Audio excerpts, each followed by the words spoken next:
নমস্কার বন্ধুরা, দীপাস কিচেনে আপনাদের সবাইকে স্বাগত। আমি আজকে মটন কষা করব, সেটাই আপনাদের সাথে শেয়ার করব।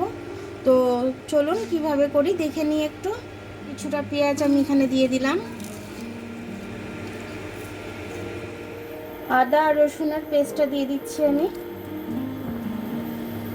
হলুদ দিয়ে দিচ্ছি, নুনটা দিয়ে দিলাম পরিমাণ মতো, ধনে গুঁড়ো দিয়ে দিচ্ছি আমি 3 চামচের মতো, আর 1 চামচের মতো জিরে দিয়ে দেবো আমি। গুঁড়ো লঙ্কা দিয়ে দিচ্ছি ঝালের জন্য, একটু গোলমরিচ দিয়ে দিলাম আমি 1 চামচের মতো, সর্ষের তেল দিয়ে দিলাম,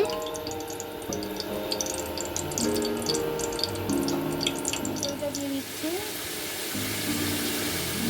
এবার এটা ভালো করে আমি মাখিয়ে নেব। এটা মাখানো হয়ে গেছে, এবার আমি এটা চাপা দিয়ে রেখে দেবো। আমি পেঁয়াজটা ভাজতে দিয়ে দিয়েছিলাম, পেঁয়াজটা ভাজা হয়ে গেলে মাংসটা এর মধ্যে দিয়ে দেবো আমি। পেঁয়াজের মধ্যে একটু নুন দিয়ে দিলাম, পেঁয়াজটা তাড়াতাড়ি সফট হয়ে যাবে। তারপর মটনটা ঢেলে দেবো। পেঁয়াজটা নরম হয়ে গেছে, হাফ ভাজা হয়ে গেছে পেঁয়াজটা। এবার আমি মটনটা দিয়ে দেবো। মটনটা মাখিয়ে রেখেছিলাম, বাটি ধুয়ে জলটা দিয়ে দিলাম। মটনটা আমি ভালো করে কষে নেব।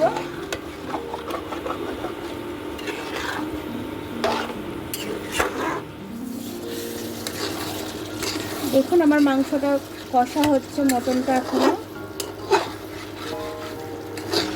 মাংসটা ভালো করে কষা হয়ে গেলে আমি হালকা প্রেসারে দেবো, দিয়ে 2-3টে সিটি মেরে নামিয়ে নেবো। যেহেতু মটন সেহেতু সময়টা লাগবে। আমি আবার চাপা দিয়ে দিলাম। মটনের তেলটা ছেড়ে দিচ্ছে, তার মানে আমার কষাটা হয়ে আসছে। আমি এবার গরম মশলার প্রিপারেশনটা করে গরম মশলাটা দেব, আর একটু কষা হবে। মাংস থেকে পুরো তেল ছেড়ে দিয়েছে, মাংসটা ভালোভাবে কষা হয়ে গেছে আমার।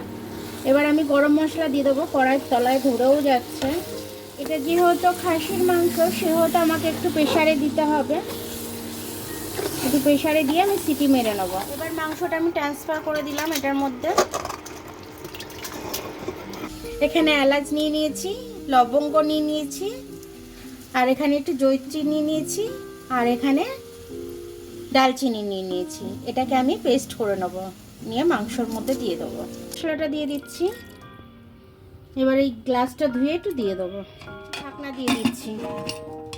মারবো আমি এটা, যেহেতু মটন এটা সেদ্ধ হতে একটু সময় লাগবে। প্রেসারের ঢাকনাটা খুলে আমি দেখে নেব যে মাংসটা আমার কতটা হয়েছে।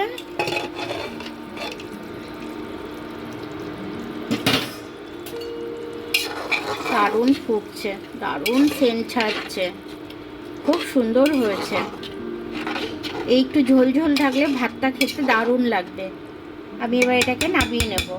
আমার মটন কারিটা হয়ে গেল খুব সুন্দরভাবে, খুব দারুণ নরম হয়েছে, এত সফট হয়েছে যে বলার মতো না।